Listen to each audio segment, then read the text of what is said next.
Она што не можеме да го очекуваме, да им го наметнеме на децата, а тоа е основно училиште кое не соодветствува на детските карактеристики на детството, на нивните развојни можности.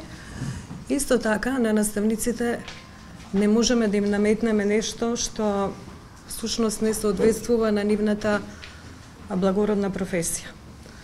Потребни се поддршка, почитување, доверба, педагошка слобода за секој наставник да може да го реализира она што е потребно да го реализира како поддршка на секој свој различен ученик.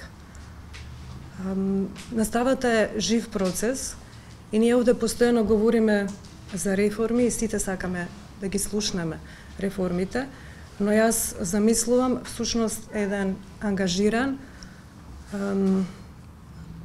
континуиран, слободен процес кој ќе резултира со посрекни ученици.